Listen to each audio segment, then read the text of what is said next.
तू प्रेम का गहरा सागर, हम सारे तेरे मोती, हम सब का तू ही रचयिता, हम सब हैं रचना तेरी। तू सोमनाथ, तू शक्तिमान, तू देता अज्ञानी को ज्ञान। जो तुझसे लगन लगाए, बिन मांगे सब पा जाए। जो तुझसे योग लगाए, वो परमानंद को पाए। तू सत्य है, तू शक्ति है, तू सत्य है, तू शक्ति है।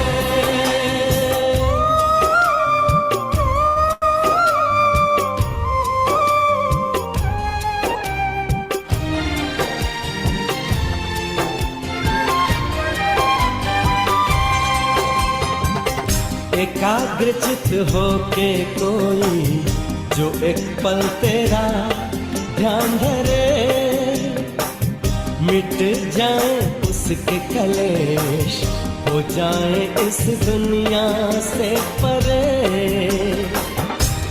तू प्राणनाथ, तू योगेश्वर है, तेरा घर शांति का दर। जो तुझसे लगन लगाए, वो तुझ में ही खो जाए। जो तुझसे योग लगाए, वो परमानंद को पाए।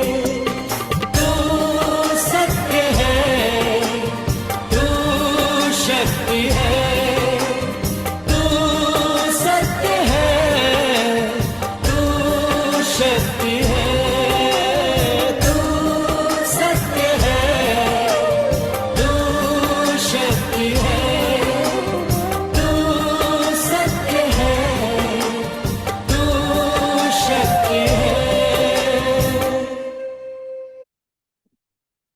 ओम शांति। अॼु ॿुधतासीं मिठड़े बाबल जी मिठड़ी साकार मुरली 23 अप्रैल 2026 जा मिठड़ा मिठड़ा महावाक्य।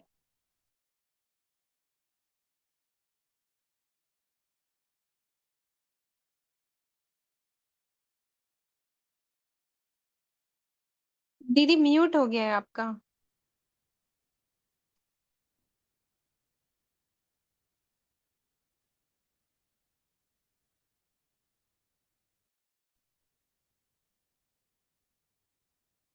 ओम शांति।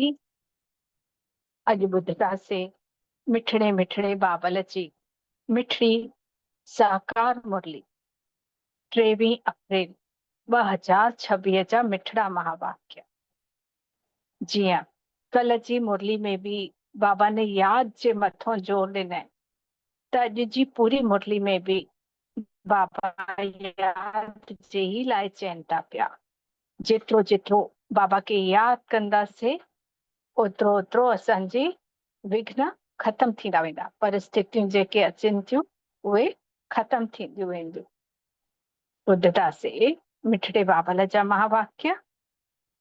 मिठड़ा ॿारो भोलानाथ मोस्ट बिलव्ड बाप, मिठड़े ते मिठड़ो बाबा तव्हांजे सम्मुख वेठा आहिनि। तव्हां प्यार सां यादि कयो त लगन वधंदी वेंदव ऐं विघ्न ख़त्म थींदा वेंदा। बाबा हाणे सम्मुख आयल आहे ऐं जेतिरो जेतिरो बाबा के प्यार सां यादि कंदासीं, छो त जंहिंखे जेतिरो यादि कंदा आहियूं उन जा गुण भी असांजे में ओतिरा ई भरदा वेंदा आहिनि। उहो प्यार जो सागर आहे त असां मास्टर थींदा वेंदासीं। त बाबा चए जेतिरो जेतिरो यादि कंदासीं ओतिरी लगन वधंदी वेंदी ऐं असांजा विघ्न ख़त्म थींदा वेंदा।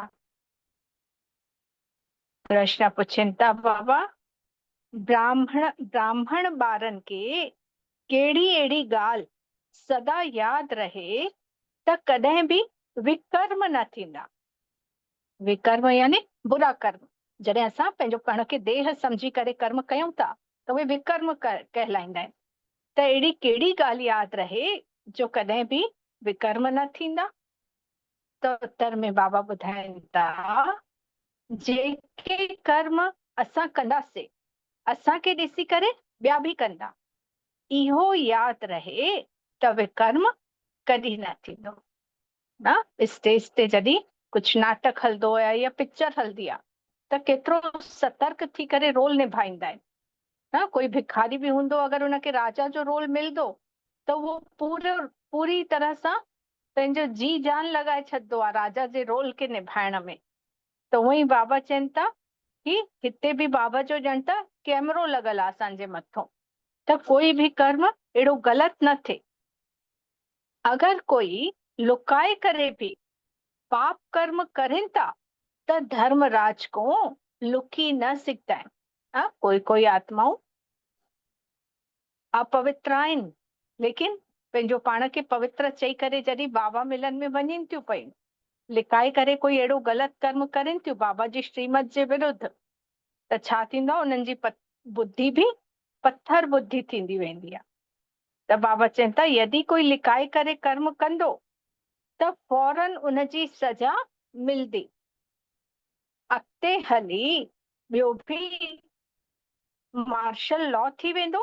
हिन इंद्र सभा में कोई पतित लुकी करे वेही नथो सघे।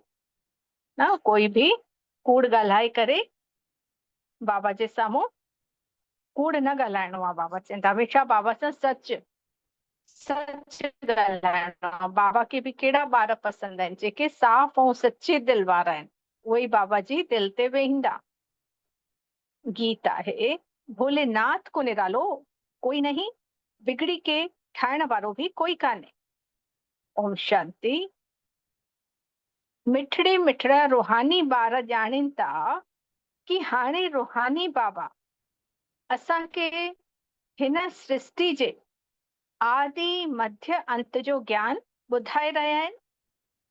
उन्हनि जो नालो ही आहे भोलानाथ। बाबा ॾाढो भोलो आहे, केतिरी तकलीफ़ सहन करे बि ॿारनि खे पढ़ाइनि था पिया। भोलेनाथ बाबा केतिरो भोलो आहे जो पाण त तकलीफ़ सहन करेनि था, पर फिर भी ॿारनि खे अंत ताईं पढ़ाए संभालंदा आहिनि। वरी जॾहिं वॾा थींदा आहिनि त सभु कुझु उन्हनि खे ॾेई करे ख़ुदि वानप्रस्थ अवस्था खणी वठंदा आहिनि। लौकिक में बि ॾिसूं कि पिता पंहिंजे ॿारनि खे कीअं संभालंदो आहे। नंढपण को वठी करे हलण तक सेखारींदो आहे, उन्हनि खे हथ पकड़े करे हिकु हिकु कदम हलण सेखारींदो आहे। वरी जॾहिं ॾिसंदो आहे कि मुंहिंजो ॿारु संभली वियो आहे, हाणे संभालण जे लाइक़ु, धंधो संभालण जे लाइक़ु थी वियो आहे, त पंहिंजो सभु कुझु हुनजे हवाले प्रॉपर्टी करे छॾंदो आहे। न लौकिक में बि त ईअं ई असांजो हे परम पिता परमात्मा शिव बि असां ॿारनि खे ब्रह्मा जे थ्रू पंहिंजो ठाहे थो पियो, पूरो ज्ञान गुण शक्तियुनि सां धीरे धीरे भरपूर करे थो। शुरू में त बाबा पूरो हथ पकड़े हलाईंदा आहिनि। शुरू में जॾहिं बाबा जा ठहींदा आहियूं त केतिरो न पुरुषार्थ हलंदो आहे, हिकदमि सॼो ॾींहुं बाबा जी यादि।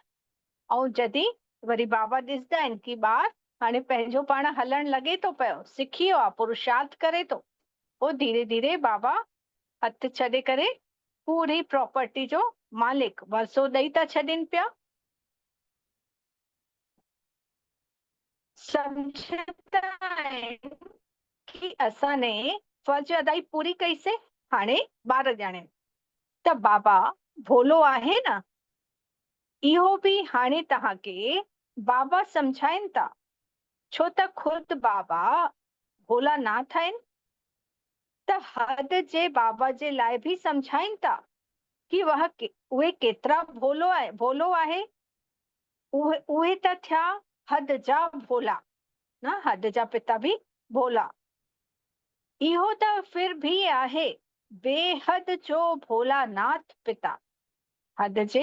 हद जो पिता ॿिनि चइनि ॿारनि जो पिता, लेकिन इहो बेहद जो पिता, ॾाढे ॿारनि जो पिता भोलानाथ। त बाबा परम धाम मां ईंदा आहिनि पुराणी दुनिया पुराणे शरीर में, इन जे लाइ माण्हू सम्झनि था कि पुराणो पतित शरीर में कीअं अचण थींदो। कंहिंखे ॿुधाईंदा आहियूं कि शिव बाबा पाण निराकार आहे ऐं ईंदा कंहिंमें आहिनि, ब्रह्मा जे तन में, जेको कि 84 जन्म जे लास्ट जो जन्म आहे, दादा लेखराज जो जन्म पुराणो ऐं पतित तन आहे।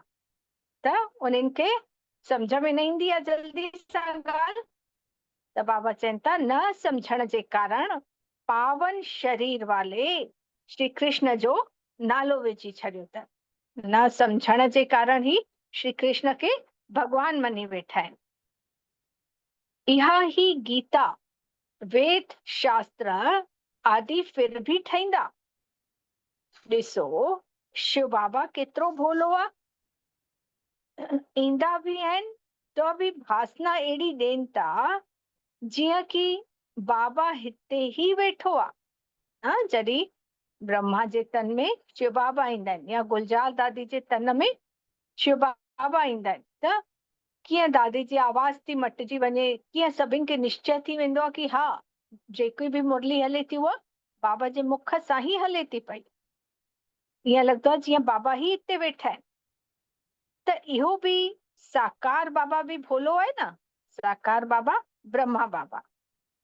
कोई दुपट्टो कान अथसि, कोई तिलक आदि कान्हे, बल्कि साधारण बाबा त बाबा ही आहे न। ब्रह्मा बाबा के भी ॾिसूं केतिरी साधारण वेशभूषा, हमेशा सफेद वस्त्र, वाइट वस्त्र ही पाईंदा हुया, न कोई तिलक ॾींदा हुया, न गले में माला पाईंदा हुया, कुछ भी न, दिखावटी आडंबर कुछ भी न हुयसि बाबा के। लेकिन अॼु देहधारी गुरु भी ॾिसूं त उहे ज़रूर तिलक लॻाईंदा आहिनि, गले में माला वाला पाईंदा आहिनि, लेकिन ब्रह्मा बाबा त हिकदमि साधारण। त ॿार ॼाणनि था केतिरी हीअ सॼी नॉलेज शिव बाबा ही ॾियनि था, ॿिए कंहिंमें त ताक़त ही कान्हे जो हीअ नॉलेज ॾेई सघे। ॾींहं प्रतिॾींहं ॿारनि जी लगन वधती थी वञे पई। जीअं जीअं परिस्थितियूं ईंदियूं त सभिनि जी लगन बाबा जे प्रति वधती थी वञे। जेतिरो जेतिरो बाबा खे यादि कंदासीं ओतिरो प्यार वधंदो। बिलव्ड मोस्ट बाबा आहे न सिर्फ हाणे परंतु भक्ति मार्ग में भी तव्हां बिलव्ड मोस्ट समझदा हुयास। न सिर्फ हाणे ही मिठड़ो समझूं था, लेकिन भक्ति मार्ग में भी केतिरो प्यार हुयो बाबा सां। भले ॼाणंदा न हुयासीं, लेकिन उन जे लाइ केतिरा जप तप नियम कयासीं न, केतिरा व्रत रखियासीं, केतिरा तीज त्योहार कयासीं, त उनखे मंदासीं तॾहिं त न।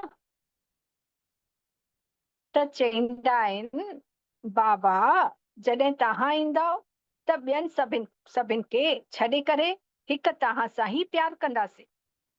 तव्हां हाणे ॼाणो बि था, परंतु माया एतिरो प्यार करण नथी ॾे न। बाबा खे प्यार करण चाहियूं था, यादि करण चाहियूं था, लेकिन बुद्धि जो युद्ध माया सां थो हले पियो। माया विच विच में अची करे असांजो योग तोड़वाए थी छॾे पई। माया नथी चाहे कि इहा मांखे छॾे मिठड़े बाबा खे यादि करे। उहा त चाहे थी कि देह अभिमानी थी करे मांखे पुछनि, मांखे प्यार करे न। माया छा थी चाहे कि हे ॿार बाबा खे यादि न करनि, लेकिन देह जे अभिमान में अची पंहिंजो पाण खे देह समझी करे माया खे पुछनि। इहो ही माया चाहे थी। इन जे लाइ केतिरा विघ्न थी विछे पई, पर तव्हांखे इन विघ्ननि खे पार करणो आहे। माया जो खेल समझी करे उन में फसणो कान्हे। माया जेके विघ्न विझे थी उनखे यादि जी यात्रा सां पार करणो आहे। ॿारनि खे कुछ त मेहनत करणी खपे न। पुरुषार्थ सां ही तव्हां पंहिंजी प्रालब्ध पाईंदव। बिना मेहनत जे त कुछ भी न मिलंदो। लौकिक भी पढ़ाई पढ़ंदा आहिनि ॿार त केतिरी मेहनत कंदा आहिनि। त बाबा चवनि था जेतिरी जेतिरी मेहनत कंदासीं त भविष्य प्रालब्ध भी उहो मिलंदो। ॿार ॼाणीनि था ऊंचो पद पाइण जे लाइ केतिरो पुरुषार्थ करणो आहे। हिकु त विकारनि जो दान ॾियणो आहे, ॿियो बाबा सां जेको अविनाशी ज्ञान रत्ननि जो धन मिले थो उहो दान करणो आहे न। बाबा छा ॿ चीजूं ॿुधाई, यदि ऊंच पद पाइणो अथव त हिकिड़ो त पंहिंजे अंदर जी बुराइयूं कढणियूं आहिनि, विकारनि खे बाबा खे दान ॾियणो आहे, ॿियो बाबा सां जेको अविनाशी ज्ञान रत्ननि जो धन थो मिले, ज्ञान गुण शक्तियूं थियूं मिलनि, उहे ॿियनि खे ॾेवणियूं आहिनि, दान करणियूं आहिनि न। असांजे साम्हूं कोई बि आत्मा अचे त वाइब्रेशन सां उन्हनि खे ध्यानु ॾियूं, चऊं की तव्हांजो बि भलो थिए, तव्हां बि सुखी रहो, तव्हांखे बि बाबा जो ज्ञान मिले। ईअं कुझु न कुझु मुख सां अंदर ई अंदर वाइब्रेशन सां दान ॾींदा रहो। त जंहिं अविनाशी धन सां तव्हां एतिरा धनवान ठहींदा आहियो, इहो धन जेको मिले थो अविनाशी आहे, कॾहिं बि न खुटंदो, इन सां ई असां धनवान था ठहूं पिया। त नॉलेज त अथव सोर्स ऑफ इनकम, कमाई जो ज़रियो, उहा अथव शास्त्रनि जी फिलॉसफी, इहा त अथव स्पिरिचुअल नॉलेज न। बाबा द्वारा जेको अविनाशी ज्ञान मिले थो इहो आध्यात्मिक ज्ञान आहे, आध्यात्मिक नॉलेज आहे। ऐं ॿिया जेके गुरु गोसाई ॾियनि था पिया, देहधारी गुरु जेको ज्ञान ॾियनि था उहो त शास्त्रनि जो पढ़ी करे ॿुधाइनि था पिया। त उन्हनि जे लाइ बाबा चवनि था शास्त्र आदि पढ़ी करे बि ॾाढो कमाए था छॾनि पिया। हिक कोठरी में ग्रंथ आदि रखी छॾियो अथनि, थोरो कुझु ॿुधायनि, बस इनकम थी वेंदी। शास्त्रनि जो ज्ञान ॾियनि था ऐं उहे शास्त्रनि जो ज्ञान ॿुधाइनि था त उन सां पैसो बि कमाए था वठनि पिया। त बाबा चवनि था उहो कोई यथार्थ ज्ञान कान्हे, छो त शास्त्र कंहिंने लिखिया अथई, मनुष्यनि ने ई लिखिया अथई न। त बाबा चवनि था उहो कोई असली ज्ञान कान अथव, पर असली ज्ञान त हिकिड़ो बाबो ई ॾे थो पियो। जेसी ताईं कंहिंखे इहा रूहानी नॉलेज न मिली आहे तेसी ताईं उहा शास्त्रनि जी फिलॉसफी ॿुधी में आहे न। पहिरियों असां बि ॿियनि पंथनि में वेंदा हुआसीं त उहा ई नॉलेज ॿुधी में हुई जेको माण्हुनि द्वारा शास्त्रनि द्वारा ॿुधंदा हुआसीं। लेकिन जीअं ई बाबा जो ज्ञान आयो, जीअं ई बाबा ने पंहिंजो ठाहे त बुद्धि तृप्त थी वियासीं हिकदमि कि इहो ई असली ज्ञान आहे। हाणे ॿियो कुझु ॿुधण जो मन ई न कंदो आहे, लॻंदो आहे कि इहो ई यथार्थ ज्ञान आहे। त बाबा चवनि जेसी ताईं उहा शास्त्रनि जी फिलॉसफी ॿुधी में आहे त तव्हांजी ॻाल्हि ॿुधदव ई न। कोई पंडितनि खे ॿुधाईंदासीं असली ज्ञान, जंहिं शास्त्र पढ़िया आहिनि त उहो मञंदो ई न, उनखे विश्वास ई न थींदुसि कि कीअं भॻवानु आयल आहे इन धरा ते, उहो त पंहिंजी शास्त्रनि जी ॻाल्हियूं कंदो। त बाबा चवनि त तव्हां आहियो ॾाढा थोरा, इहे त 100% सर्टेन आहे कि इहा रूहानी नॉलेज ॿारनि ने रूहानी बाबा को ही वरिती अथनि। असां करोड़नि में थोरा सा ब्राह्मण आत्माऊं ऐं बाबा ते पूरो निश्चय आहे असांखे, इहा नॉलेज बाबा ई ॾियनि था पिया। नॉलेज सोर्स ऑफ इनकम आहे, ॾाढो धन मिलंदो आहे। योग सां सोर्स ऑफ हेल्थ अर्थात निरोगी काया मिलंदी आहे। जेतिरो जेतिरो योग लॻाईंदासीं त असांजो शरीर कीअं थींदो वेंदो, निरोगी काया, कोई रोग ई न थींदो। सतयुग में ॾिसूं त कीअं थींदी आहे असांजी काया, हिकदमि निरोगी, उते त हॉस्पिटल बि न हूंदा। त योग सां ई हेल्थ वेल्थ हैप्पीनेस मिले थी ऐं ज्ञान सां आहे वेल्थ। योग सां बाबा चए योग सां निरोगी काया ऐं ज्ञान सां वेल्थ, इहे अथव ॿ मुख्य सब्जेक्ट। फिर कोई सुठी तरह धारणा करें था ऐं कोई घटि था करें न, यथाशक्ति अनुसार, जंहिंमें जेतिरी शक्ति आहे धारणा भी ओतिरी आहे। बाबा त सभिनि खे हिकिड़ो जहिड़ो ज्ञान ॾे थो पियो। लेकिन असां धारण करण में ही नंबरवार आहियूं। त बाबा चवनि था त वेल्थ बि घटि मिलंदी, नंबरवार मिलंदी आहे, सजाऊं आदि खाई करे पद पाईंदा आहियूं। बाबा जो ज्ञान त मिलियो, ऐं बाबा जे ज्ञान मिलण खां पोइ बाबा जी श्रीमत खे फॉलो नथा कयूं त छा थींदो? सजाऊं खाईंदासीं लास्ट में। पूरो यादि न कंदासीं त विकर्म विनाश बि न थींदा, वरी सजाऊं खाइणियूं पवंदियूं त पद भी भ्रष्ट थी वेंदो। पद भी जेतिरो ऊंचो मिलणो हुयो ओतिरो न मिलंदो, श्रीमत खे न फॉलो कयोसीं त। जीअं स्कूल में थींदो आहे न, त इहा त अथव बेहद जी नॉलेज, इन में बेड़ो पार थी वेंदो आहे, बेड़ो पार थी वेंदो आहे। हुन नॉलेज में बैरिस्ट्री, डॉक्टरी, इंजीनियरिंग पढ़णो पवंदो आहे, पर इहा त अथव हिकिड़ी ही पढ़ाई। योग ऐं ज्ञान सां एवर हेल्दी वेल्दी ठहींदा आहियूं, प्रिंस ठही वेंदा आहियूं। उते स्वर्ग में कोई बैरिस्टर, जज आदि न हूंदा। जेतिरो जेतिरो योग कंदासीं, बाबा चवनि था हुन पढ़ाई में त पढ़ंदा आहियूं था डॉक्टर इंजीनियर कोई वॾो पद मिलंदो, लेकिन हिन पढ़ाई सां प्रिंस राजा था ठही वञनि, महाराजा महाराणी। ऐं बाबा चवनि था असांजी बुद्धि बि एतिरी सालिम थी वेंदी जो उते राजा ठहींदासीं त न कोई राय ॾियण वारो हूंदो, जज भी न हूंदो, बैरिस्टर भी न हूंदो। उते धर्मराज जी भी दरकार कान्हे, छो त संपूर्ण थी करे वेंदासीं, पूरा विकर्म विनाश करे वेंदासीं।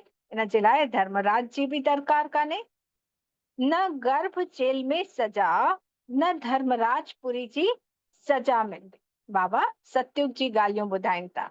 उते गर्भ जेल भी न हूंदो न। हिते जीअं गर्भ में ॿार उल्टो लटकंदो आहे त चिलाईंदो आहे कि गर्भ जेल मां मूंखे ॿाहिरि निकारो, ॿाहिरि निकारो, लेकिन हुते छा थींदो? कोई विकार ई न हूंदा त गर्भ भी महल वांगुरु हूंदो। त गर्भ महल में ॾाढा सुखी हूंदा आहिनि। हिते त गर्भ जेल में सजायूं खाइणियूं पवंदियूं। त इन सभिनि ॻाल्हियुनि खे तव्हां ॿार ई हाणे सम्झो था। बाक़ी शास्त्रनि में, संस्कृत में श्लोक आदि माण्हुनि ने वेही ठाहिया अथनि। पुछंदा आहिनि कि सतयुग में कहिड़ी भाषा हूंदी? त बाबा सम्झाईंदा आहिनि जेकी देवताउनि जी भाषा हूंदी उहा ही हलदी। उतो जी जेकी भाषा हूंदी उहा काथे भी नथी थी सघे न। कोई कोई पुछंदा आहिनि कि बाबा सतयुग में देवताउनि जी कहिड़ी भाषा हूंदी? त बाबा चवनि था देवताउनि जी भाषा ही अलॻि हूंदी। जेकी भी भाषा हूंदी उहा ॿिए काथे भी न हूंदी, उहा कलयुग जी भाषा थी ही नथी सघे। ईअं नथो थी सघे कि उते संस्कृत भाषा हुजे, देवताऊं ऐं पतित माण्हुनि जी हिकु भाषा थी ही नथी सघे। उतो जी जेकी भाषा हूंदी उहा ही हलदी।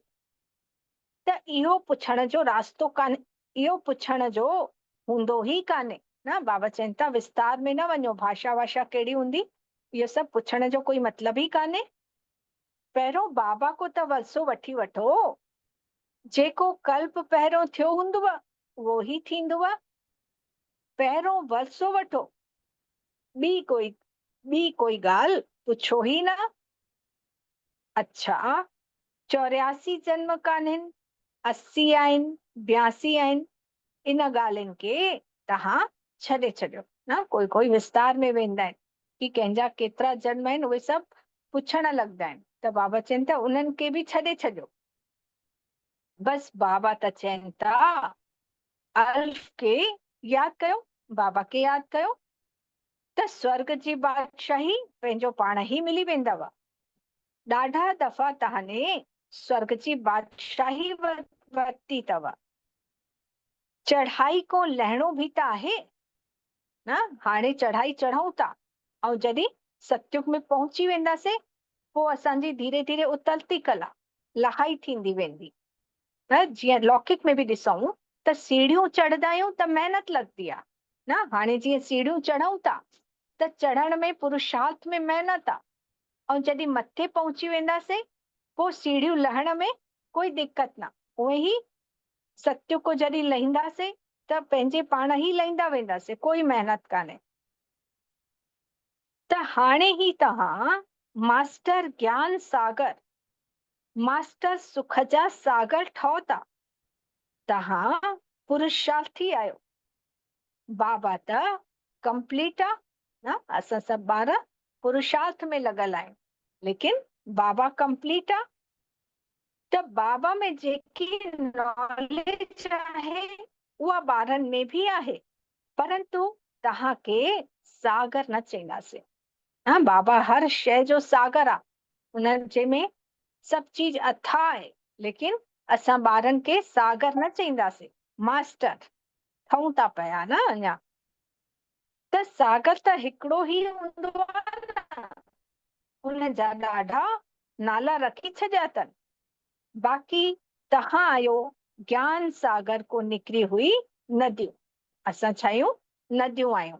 बाबा ज्ञान जो सागर आहे ऐं असां नंढियूं नंढियूं नदियूं। तव्हां आहियो मान सरोवर नदियूं न। मान सरोवर में चईंदा आहिनि न कि कोई डुबकी लॻाईंदो आहे त परियूं ठही वेंदो आहे। त बाबा चवनि था तव्हां आहियो मान सरोवर नदियूं। नदियुनि ते नालो बि आहे। ब्रह्मपुत्र ॾाढी वॾी नदी आहे। कलकत्ते में नदी ऐं सागर जो संगम आहे। ब्रह्मपुत्र नदी ब्रह्मा जे लाइ चयो वियो आहे कि उहा ॾाढी वॾी नदी आहे, ऐं कलकत्ते में नदी ऐं सागर जो संगम आहे। उन जो नालो बि आहे डायमंड हार्बर न। कलकत्ते में हिकु सिटी आहे, उन जो नालो अथसि डायमंड हार्बर न। ब्रह्मा बाबा बि कलकत्ते में रहंदा हुया न, जाते हीरनि जो व्यापार कंदा हुया न। ब्रह्मा बाबा अर्थात वॾी नदी ऐं सागर अर्थात शिव बाबा।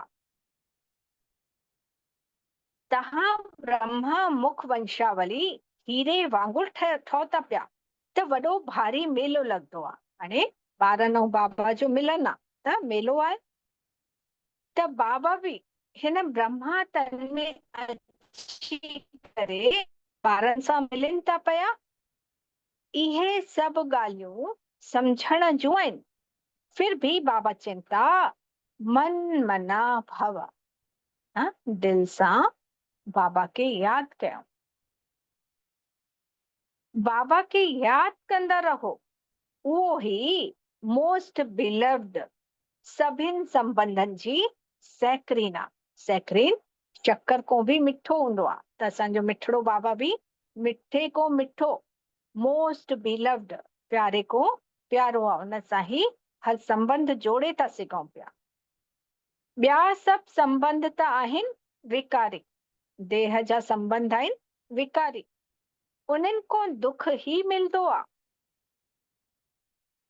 बाबा तव्हांखे सभिनि जो एवजो था ॾियनि पिया, सभु संबंध जो प्यार था ॾियनि, केतिरो सुख था ॾियनि।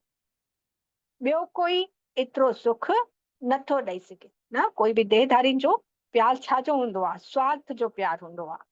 लेकिन बाबा जो जेको असांजे प्रति प्यार आहे उहो निस्वार्थ प्यार। त बाबा चवनि था ॿिए कंहिं एतिरो बि सुख नथो मिली सघेव। कोई ॾियनि था तो बि अल्पकाल जे लाइ, थोरे समय जे लाइ। जंहिंखे ही सन्यासी काग विस्टा वांगुरु सुख था चयनि पिया। दुख धाम में त ज़रूर दुख ही हूंदो। हाणे तव्हां ॿार ॼाणो था, असां अची करे ॾाढा ॿार पाठ वॼायो आहे। हिकु शरीर छॾे ॿियो शरीर वरितो आहे, परंतु असां ऊंचो पद कीअं पायूं उन जी फिक्र रहणु खपे न। फिक्र कंदासीं तॾहिं त पुरुषार्थ कंदासीं न, कि ऊंचे ते ऊंचो पद कीअं पायूं। ॾाढो पुरुषार्थ करणो आहे कि असां उते फेल न थी वञूं, सुठे नंबरनि सां पास थींदासीं त पद बि सुठो पाईंदासीं। ऐं उन्हनि खे बि ख़ुशी थींदी। सभु हिक जहिड़ो थी नथो सघे। जेतिरो योग हूंदो, हर कंहिंजो योग बि अलॻि अलॻि आहे। ॾाढो गोपिकाऊं आहिनि जेके कॾहिं बाबा सां मिलियूं बि कान्हनि, त बाबा सां मिलण जे लाइ तड़फदियूं आहिनि। हा, बाबा जो ज्ञान त मिली वयुनि, पर कई बांधेलियूं अहिड़ियूं आहिनि जे वेचारी बंधन अथनि घर में, त बाबा सां मिलण जे लाइ तड़फदियूं आहिनि। साधु सन्यासिन जे पास तड़फण वांगुरु कोई ॻाल्हि ई कान्हे न। साधु सन्यासिन खे ज्ञान ही कान्हे बाबा जो, उन्हनि खे बाबा जो सुख वो अनुभव ही न थियो आहे, त उहे तड़फदा ही छो? हिते त शिव बाबा सां मिलण जे लाइ ईंदा आहिनि, त वंडरफुल ॻाल्हि आहे न। घर में वेही करे यादि करनि था कि शिव बाबा असां तव्हांजा ॿार आहियूं। आत्मा खे हाणे यादि थो अचे, तव्हां ॿार ॼाणो था असां शिव बाबा को कल्प कल्प वरसो वरितो आहे न। कल्प पहिरियों बि ईअं ई वरसो वरितोसीं, वरी हाणे बि वठूं था। उहो ही बाबा कल्प जे बाद आयल आहे। 5000 वर्ष पहिरियों बि शिव बाबा ईअं ई अची करे असांखे वरसो ॾिनई, वरी आयो आहे बाबा। त ॾिसण बग़ैर त रही नथा सघूं न। आत्मा ॼाणे थी बाबा आयल आहे। शिव जयंती भी मनाईंदा आहियूं, परंतु ॼाणूं त कुछ भी नथा। शिव बाबा अची करे पढ़ाइनि था त इहो कुछ भी नथा ॼाणनि।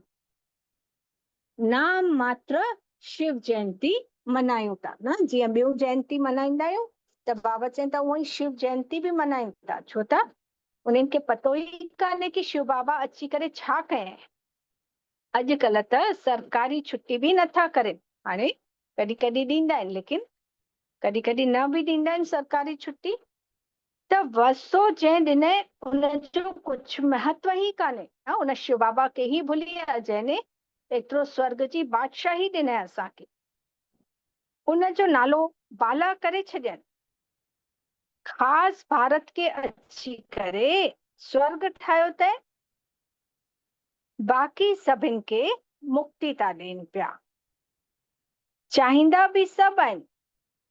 तव्हां ॼाणो था मुक्ति जे बाद जीवन मुक्ति मिलंदी न। मुक्ति त सभिनि खे मिलंदी, परम धाम सभु आत्माऊं मुक्त थी करे वेंदियूं। लेकिन उन जे बाद जेको सुख भोगदासीं, जेको सत्युगी सुनहरी स्वर्ग जो सुख भोगदासीं, उहे बाबा जा पुरुषार्थी ॿार ही भोगदा। त बाबा अची करे माया जे बंधन सां मुक्त था करनि पिया। बाबा खे चयो वियो ही आहे सर्व जो सदगति दाता। जीवन मुक्ति त सभिनि खे मिलदी आहे, पर नंबरवार पुरुषार्थ अनुसार न। बाबा जो जेको कोई ॿार केवल 7 ॾींहंनि जो ज्ञान बि ॿुधे थो, त उहो बि स्वर्ग में ईंदो, लेकिन लास्ट में ईंदो। त बाबा चवनि था नंबरवार पुरुषार्थ अनुसार ईंदा। बाबा चवनि था इहा त अथव पतित दुनिया दुख धाम। सतयुग में तव्हांखे केतिरो सुख थो मिलेव, उनखे चयो वियो आहे बहिश्त स्वर्ग। अल्लाह ने बहिश्त कंहिंजे लाइ रचई? छा सिर्फ़ मुसलमाननि जे लाइ रचनि था? पंहिंजी पंहिंजी भाषा में कोई स्वर्ग था चवनि, कोई बहिश्त था चवनि न। मुसलमान स्वर्ग खे बहिश्त चईंदा आहिनि। त तव्हां ॼाणो था स्वर्ग में सिर्फ़ भारत ही हूंदो आहे। जॾहिं असां बि सभु देवी देवता ठही करे स्वर्ग में वेंदासीं, त सिर्फ़ भारत खंड हूंदो, ॿियो कोई भी देश न हूंदो। त इहे सभु ॻाल्हियूं तव्हां ॿारनि जी बुद्धि में नंबरवार पुरुषार्थ अनुसार आहिनि न। ज्ञान बि कीअं धारण कयो आहे, नंबरवार पुरुषार्थ अनुसार। सभिनि खे हिकु जहिड़ो ज्ञान नाहे। त हिकु मुसलमान भी चईंदो हुयो कि मां अल्लाह जे गार्डन में वियो आहियां। इहे सभु साक्षात्कार थींदा आहिनि न। हिकिड़ो मुसलमान हुयो, उनखे बि उहो बि ध्यान में वियो त उहो बि स्वर्ग ॾिसी आयो ध्यान में वञी करे, त अची करे ॿुधाईंदो हुयो कि मां बि अल्लाह जे गार्डन में वयुमि। त इहो साक्षात्कार बि ड्रामा में पहिरों सां ई नूंधियल आहे। ड्रामा में जेको थींदो आहे सेकेंड पास थींदो आहे, त कल्प पहिरों बि थियो हुयो, जीअं सेम कल्प पहिरों थियो उअं ई हाणे बि थींदो। सुभाणे छा थियणो आहे इहो पतो कान्हे, त ड्रामा ते निश्चय खपे, जंहिंमें कोई फिक्र न हूंदो। न बाबा चवनि था कि ड्रामा ते निश्चय खपे, जीअं बाबा ने ही ड्रामा जो राज ॿुधायो अथई न कि ड्रामा में जेको बि थींदो कल्याणकारी थींदो। त बाबा चवनि था ड्रामा ते बि पूरो निश्चय खपे, त ड्रामा ते निश्चय हूंदो त कोई फिक्र ई न थींदी। असांखे त बाबा ने हुक्म ॾिनो अथई मामेकम यादि कयो ऐं वलसे खे यादि कयो। ख़तम त सभिनि खे थियणो ई आहे न, कोई हिक ॿिनि जे लाइ बि रोई न सघंदा। मौत ईंदी ऐं वयो, रोइण जी फुर्सत ई न हूंदी, आवाज ई न निकिरंदो। लास्ट में अहिड़ियूं परिस्थितियूं ईंदियूं जो सभु मरदियूं वेंदियूं आत्माऊं, ऐं परिवार वारनि जे लाइ बि रोइण जी फुर्सत ई न मिलंदी, आवाज ई न निकिरंदो। बाबा चवनि था अॼुकल्ह त मनुष्य रख खणी करे बि केतिरो परिक्रमा कंदा आहिनि, छो त भाव वेठल आहे न। कोई गुज़ारे वेंदो आहे त हुनजी रख अॼु बि वरी इलाहाबाद या गया वञी करे प्रवाहित कंदा आहियूं, त बाबा चवनि था एतिरो भाव वेठल आहे, पर सभु आहे वेस्ट ऑफ टाइम। हिन में रखियो ई छा आहे, मिट्टी मिट्टी में मिली वेंदी। इन सां भारत पवित्र ठही वेंदो छा? त पतित दुनिया में जेको कमु कंदा आहिनि पतित ई कंदा, दान पुण्य बि आदि कंदा आहिनि, त छा भारत पावन ठहियो न? भक्ति मार्ग में असां सभिनि ने बि केतिरो दान पुण्य कयोसीं, त छा उन सां भारत पावन ठहियो? बल्कि अञा ही असांजी किरदी अवस्था थी वई। त बाबा चवनि था सीढ़ी लहणी ई अथव। सतयुग में सूर्यवंशी ठहियो, वरी धीरे धीरे सीढ़ी लहींदा आयासीं, किरदा आयासीं। भले केतिरो बि यज्ञ कयोसीं, तप कयोसीं, फिर भी ॿिए जन्म में अल्पकाल जो फल मिलंदो आहे, थोरो सो फल मिलंदो आहे। कोई बुरो कर्म कंदो आहे त उनजो एवजो बि उनखे मिलंदो आहे न। कर्म कहिड़ो बि कयूं, सुठो कंदासीं त उनजो बि फल मिलंदो, बुरो कंदासीं त उनजो बि फल मिलंदो। त बेहद जो बाबा चवनि था, बेहद जा बाबा ॼाणनि था कि ॿारनि खे पढ़ाइण आया आहिनि, तन भी केतिरो साधारण वरितो अथई, कोई तिलक आदि नथा लॻाइनि। तिलक त भगत वॾा वॾा ॾींदा आहिनि, परंतु केतिरो ठगंदा आहिनि। बाबा ने चए मां साधारण तन में अचांव थो, अची करे ॿारनि खे पढ़ाईंदो आहियां, त वानप्रस्थ अवस्था ठहरी न। श्री कृष्ण जो नालो छो विझी छॾनि? बाबा चवनि कि मां अची करे पढ़ाईंदो आहियां, राजा तव्हांखे थो ठाहियां, त वरी कृष्ण खे भॻवान था चओ पिया। त हिते जज करण जी बि बुद्धि कान अथनि। हाणे बाबा ने राइट रॉन्ग जज करण जी बुद्धि ॾेई छॾी अथई न। पहिरों बुद्धि पत्थर बुद्धि, ऐं बाबा अची करे उन पत्थर बुद्धि खे धीरे धीरे पारस बुद्धि ठाहिनि था। त हाणे छा सही आहे छा ग़लति आहे इहो जज बि करे था सघूं पिया। त बाबा चवनि था तव्हां यज्ञ तप दान पुण्य करे शास्त्र पढ़ंदा आया आहियो, छा उन्हनि शास्त्रनि में कुझु आहे? पुछनि था बाबा कि शास्त्र जेके पढ़ियासीं त छा उन्हनि शास्त्रनि में कुझु आहे? बाबा ने त असांखे राजयोग सिखारायईं ऐं विश्व जी बादशाही ॾिनई कि श्री कृष्ण ने ॾिनई। पुछनि था बाबा विश्व जी बादशाही कंहिं ॾिनई? बाबा ने ॾिनई या श्री कृष्ण ने ॾिनई? त इहो जज कयो। चईंदा आहिनि बाबा तव्हां ने ई असांखे ॿुधायो आहे, श्री कृष्ण त नंढड़ो प्रिंस आहे, उहो कीअं ज्ञान ॿुधाईंदो? बाबा असांखे ई राजयोग सां इहो ठाहियो था पिया तव्हां। त बाबा चवनि था शरीर ते भरोसो कान अथव, ॾाढो पुरुषार्थ करणो आहे न। विनाश त जॾहिं थींदो थींदो, पर हाणे त कंहिंजे शरीरनि ते भरोसो बि कान्हे, त ॾाढो पुरुषार्थ करणो आहे। बाबा खे समाचार ॿुधाईंदा आहियूं कि फलाणो ॾाढो सुठो निश्चय बुद्धि आहे, त बाबा चवनि था कि बिल्कुल भी निश्चय कान अथनि। बाबा ने जंहिंखे ॾाढो प्यार कयईं उहे अॼु आहिनि ई न। बाबा त सभिनि सां प्यार सां ही हलंदा हुया न।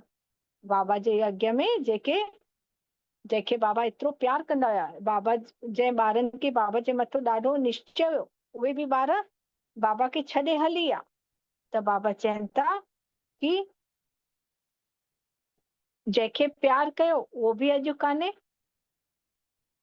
जीअं कर्म मां कंदुमि मूंखे ॾिसी ॿिया कंदा, त ब्रह्मा बाबा ने बि वो करे ॾेखारे न। नंढी नंढी दादियुनि खे कोई बि कमु बाबा ने पहिरियों पाण कयईं, यहाँ तक कि ईटनि जो तकारी बि ढोईंदा हुया बाबा। त बाबा चवनि था जेको कर्म मां कंदुमि मूंखे ॾिसी ॿिया कंदा। कोई त विकार में वञी हली वेंदा आहिनि, वरी लुकी करे अची करे वेहिनि था बाबा मिलन में। त बाबा त झटि संदेशी खे ॿुधाए छॾंदा आहिनि कि अहिड़ा कर्म करण वारा ॾाढा नाजुक थींदा आहिनि, अॻिते हली न सघंदा, ज्ञान में अॻिते हली न सघंदा। पिछाड़ी जे नाजुक समय कोई कुझु कंदो आहे त हिकदमि मार्शल लॉ हलाईंदा आहिनि। अॻिते हली करे तव्हां ॾाढो ॾिसंदो कि बाबा छा छा कंदा आहिनि न। धर्मराज जी सजाऊं ॾींदा, बाबा थोड़ी ई सजा ॾींदा, धर्मराज द्वारा ॾेवाईंदा। त ज्ञान में त प्रेरणा जी ॻाल्हि कान्हे। भॻवान खे त सभु माण्हू चवनि था हे पतित पावन अची करे असांखे पावन ठाहियो। सभी आत्माऊं ऑर्गन्स द्वारा बाबा खे पुकारनि थियूं पयूं। त बाबा आहे ज्ञान जो सागर, उन्हनि जे पास ॾाढा वखर वैरायटी सामान आहे न। बाबा जे पास ॾाढा वखर वैरायटी सामान आहिनि असां ॿारनि खे ॾेवण जे लाइ। अहिड़ो वखर त कंहिंजे पास बि कान्हे। श्री कृष्ण जी महिमा ॾाढी अलॻि आहे। त बाबा जी शिक्षा सां इहे ई लक्ष्मी नारायण ठहिया। ठाहिण वारो त बाबो ई आहे न। त बाबा अची करे कर्म अकर्म ऐं विकर्म जी गति सम्झाईंदा आहिनि। कर्म अकर्म ऐं विकर्म न। हाणे जेको बि कर्म यदि देह भान में अची करे कयूं था त उहो विकर्म, ऐं सत्युग में आत्मिक स्मृति हूंदी त कोई बि कर्म अकर्म थींदो। त बाबा चवनि था हाणे तव्हांजी टीं अख खुली वई अथव, तव्हां ॼाणो था इहा ही 5000 वर्ष जी ॻाल्हि आहे। हाणे घर वञिणो आहे ऐं फिर पाठ वॼाइणो आहे। त इहो स्वदर्शन चक्र अथव न, तव्हांजो नालो ही अथव स्वदर्शन चक्रधारी ब्राह्मण कुलभूषण प्रजापिता ब्रह्मा कुमार कुमारिया। बाबा ने छा टाइटल ॾिनई, असांजो छा नालो आहे? स्वदर्शन चक्रधारी ब्राह्मण कुलभूषण प्रजापिता ब्रह्मा कुमार कुमारिया। त लखनि जी अंदाज में स्वदर्शन चक्रधारी ठहींदा। तव्हां केतिरी नॉलेज पढ़ो था? अच्छा, हाणे बाबा जो यादि प्यार स्वीकार कंदासीं। मिठड़े मिठड़े सिकी लधे ॿारनि प्रति माता पिता बाप दादा जो यादि प्यार ऐं गुड मॉर्निंग। रूहानी बाबा जी रूहानी ॿारनि खे नमस्ते। ऐं असां रूहानी ॿारनि जी बि रूहानी माता पिता बाप दादा खे यादि प्यार गुड मॉर्निंग ऐं नमस्ते मिठड़ा बाबल नमस्ते। शुक्रिया बाबा, तव्हांजा पदम पदम गुणा शुक्रिया, हर पल शुक्रिया बाबा, हर पल शुक्रिया। धारणा जे लाइ सारहा, इहो समय ॾाढो नाज़ुक आहे। इन जे लाइ कोई भी उल्टो कर्म न करणो आहे। कर्म अकर्म विकर्म जी गति के ध्यान में रख सदा श्रेष्ठ कर्म करणो आहे न। पहिरों साईं जेके विकर्म करे आयासीं अञा उहो ई पूरो हिसाब किताब चुकतो न थियो आहे। वरी हाणे कोई ग़लति कर्म कंदासीं त अञा ई पापनि जो बोझो सिर ते चढ़ी वेंदो। इन जे लाइ ध्यानु करे सदा श्रेष्ठ कर्म ई करणो आहे। ॿियो बाबा ने चए, योग सां सदा जे लाइ पंहिंजी काया निरोगी ठाहिणी आहे। हिकु बिलव्ड मोस्ट बाबा खे ही यादि करणो आहे। बाबा सां जेको अविनाशी ज्ञान जो धन तो मिले उहो दान करणो आहे न। बाबा ने असांखे जेको अविनाशी ज्ञान जो धन ॾिनई उहो ॿियनि खे बि ॿुधाइणो आहे ऐं योग सां ई काया खे निरोगी ठाहिणो। बाबा जो वरदान महसूस कयूं। असां सभु फरिश्ता उॾी हलियासीं मधुबन जे आंगन में ऐं पहुची वियासीं डायमंड हॉल में, जाते शिव बाबा जी पधरामणी दादी गुलजार जे तन में ऐं बाबा मिठड़ी दृष्टि था ॾियनि पिया। हिक हिक फरिश्ते के बाबा स्टेज ते सॾु करे वरदानी हथ रखी करे मथे ते वरदान था ॾियनि पिया। बाबा सहनशीलता जे गुण द्वारा कठोर संस्कारन के भी शीतल ठाहिण वारा संतुष्ट मणि भव। सहनशीलता जे गुण द्वारा कठोर संस्कार के भी शीतल ठाहिण वारा संतुष्ट मणि भव। जंहिंमें सहनशीलता जो गुण हूंदो आहे उहो सूरत सां सदैव संतुष्ट ॾेखाई पईंदो आहे। जो पाण संतुष्ट मूर्त हूंदो उहो ॿियनि खे बि संतुष्ट ठाहे छॾंदो। त संतुष्ट थियण माना सफलता पाइण। जेको सहनशील थींदो आहे उहो पंहिंजी सहनशीलता जी शक्ति सां कठोर संस्कार व कठिन कार्य के भी शीतल ऐं सहज तो ठाहे छॾे पियो। उन जो चेहरो ई गुण मूर्त ॾेखाई पईंदो आहे। उहो ई ड्रामा जी ढाल ते ठहरी सघंदो आहे न। कॾहिं कॾहिं असांखे लॻंदो आहे कि असां ही सहन कंदा रहूं छा। त बाबा छा चए, जेको सहनशील हूंदो उहो संतुष्ट हूंदो, पाण बि संतुष्ट हूंदो ऐं ॿिए खे बि संतुष्ट कंदो। ऐं सहनशीलता जी शक्ति सां ई जेके कठिन संस्कार जेके न पिया मटजनि संस्कार उहे बि धीरे धीरे आसानी सां मटिजी वेंदा ऐं उहे ई वरी ठहरी था सघनि। उहे ई ड्रामा जी ढाल के सम्झी था सघनि, ड्रामा जे ज्ञान के ऐं ड्रामा जे पट्टे ते हली करे सफलता उहे ई पाईंदा आहिनि। हा, जीअं सहनशीलता जे मथां ईअं बि चवंदा आहिनि न कि जेके पत्थर ने जेतिरी हथौड़े जी मार सहन कयई उहो ई देवी ठहियो ऐं जेको पत्थर सहन न कयई उनखे मंदिर जी पहिरीं सीढ़ी ठाहे छॾियो। स्लोगन आहे, जेको वाणी द्वारा नथो बदिले उन्हनि खे शुभ वाइब्रेशन द्वारा बदिले सघंदा आहिनि न। अगरि कंहिंखे चऊं था, कंहिंखे कोई ॻाल्हि सम्झाइण लाइ चऊं था, कोई नथो बदिले त बाबा ने चए अॼुकल्ह ॿार बि जीअं ॿुधनि नथा त लेकिन उनखे वाइब्रेशन द्वारा बदिले था सघूं पिया। अव्यक्त शरीर महान थियण जे लाइ मधुरता ऐं नम्रता जो गुण धारण कयो। जीअं ब्रह्मा बाबा जा बोल फरिश्तनि जा बोल घटि चईंदा आहिनि ऐं मधुर चईंदा आहिनि। ब्रह्मा बाबा ऐं फरिश्ता जा बोल कीअं मुख सां चईंदा आहिनि, घटि शब्दनि खे घटि में घटि ऐं मिठड़ा महावाक्य। त बाबा चवनि था इहे ई यथार्थ शब्द चओ। कारोबार जे लाइ चइणो पवंदो आहे, लेकिन उहे बि लंबा न कयो। हर संकल्प बोल ऐं कर्म में फॉलो फादर कयो। हर बोल में मधुरता नम्रता ऐं महानता हुजे। इन जे लाइ पंहिंजो पाण खे निमित सम्झी हर कमु कयो। तॾहिं महानता सां नम्रता ईंदा ऐं सफलता मूर्त ठही पाईंदा। चईंदा आहिनि न, मीठा बोलो, कम बोलो और धीरे बोलो।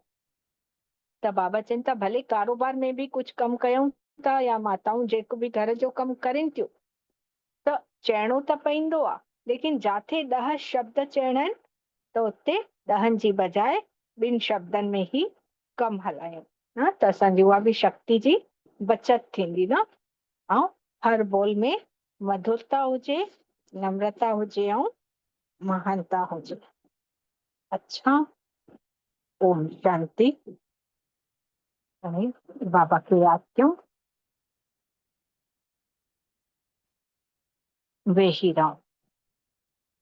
सब पंहिंजी पंहिंजी यथार्थ स्थिति में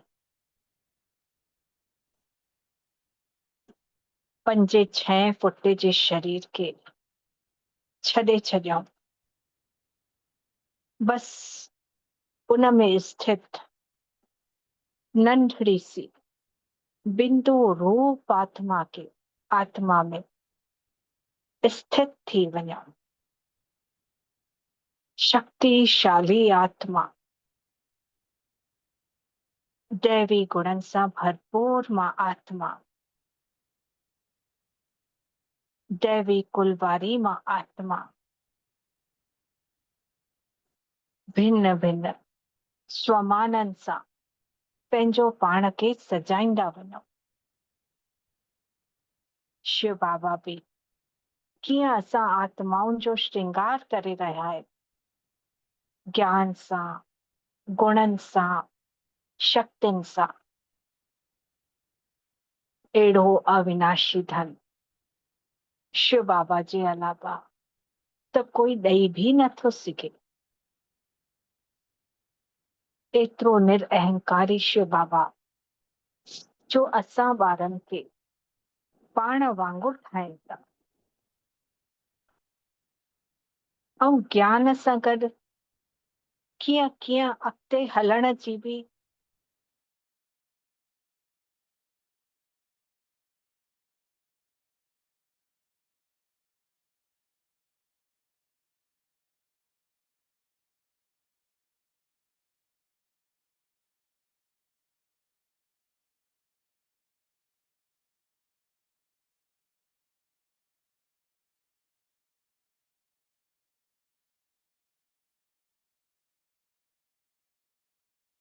दीदी आवाज नथी अचे।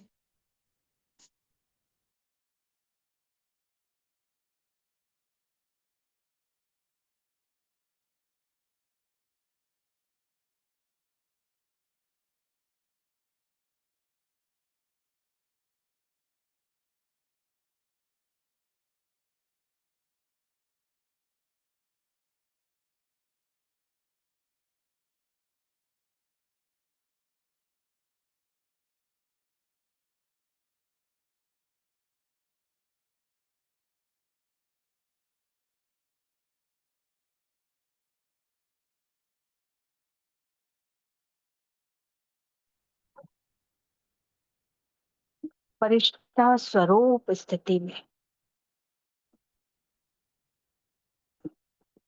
उॾंदा वञो। नीरे आकाश जे भी पार सूक्ष्म वतन में जाथे ब्रह्मा बाबा, जंहिंजे तन में शिव बाबा,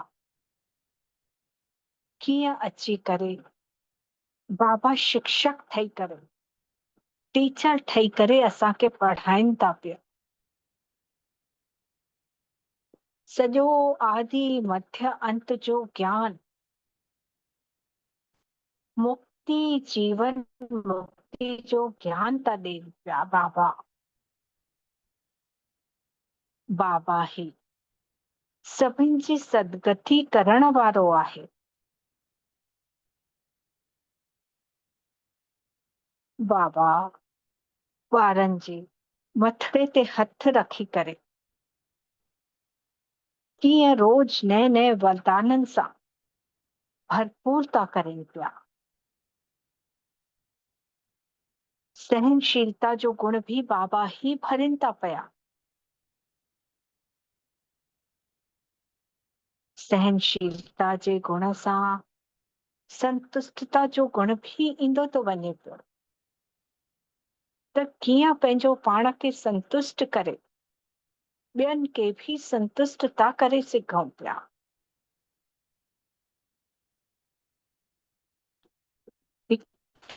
त बाबा जी मुरली ॾिसूं, कीअं बाबा कर्म अकर्म विकर्म जी गति था ॿुधाइनि पिया कि ॿार हिते अहिड़ो कर्म करणो अथव, हिते अहिड़ो करणो अथव। ॼण हथ पकड़े करे बाबा हिकु हिकु कदम हलाइनि था पिया।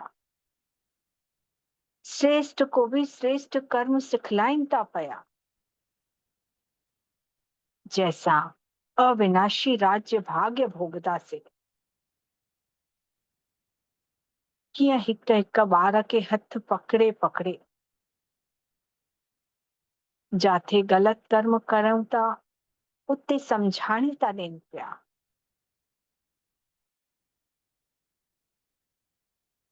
अहिड़ो मिठड़ो बाबा, उनजो मिठड़ो प्यार महसूस कयूं, उनजो अति इंद्रिय सुख वरी न अहिड़ो बाबा मिलंदो। पूरे 5000 कल्प जे बाद ही बाबा सां मिलन थींदो। त हाणे जेको मिठड़ो बाबा मिलियो आहे उनजे महत्व खे ॼाणो, उनजे महत्व खे, उनजे ज्ञान खे समझी करे उनजी पवित्र धारणाउनि खे धारण करे उनजी श्रीमत ते हलदा वञो। हर घड़ी जेतिरो भी टाइम मिले 5 मिंट 10 मिंट कम मों कढी करे बाबा जे सम्मुख वेहूं त जेतिरो जेतिरो बाबा सां रो रिहान कंदासीं, भले योग भी न लगे, लेकिन जेतिरो जेतिरो बाबा जे साम्हूं वेहींदासीं, बाबा सां ॻाल्हाईंदासीं त ओतिरा ओतिरा बाबा जा गुण पंहिंजे में ईंदा वेंदा। बाबा सां लगन लॻाईंदा वञो। जेतिरी जेतिरी लगन लॻंदी वेंदी ओतिरा ओतिरा असांजा विघ्न भी नष्ट थींदा वेंदा। असां फरिश्ता उॾी वियासीं परम धाम में, बिंदु रूप ठही करे बाबा सां मिठड़ी मिठड़ी किरणियूं था वठूं पिया। जेतिरा भी असांजा रहियल पाप कर्म सब धीरे धीरे विनाश था थींदा वञनि। ऐं बाबा जीअं ज्ञान जो सागर, सुख जो सागर आहे, असां आत्माऊं भी मास्टर था थींदा वञूं। मास्टर ज्ञान सागर, मास्टर सुख जो सागर। भरपूर थी करे फरिश्ता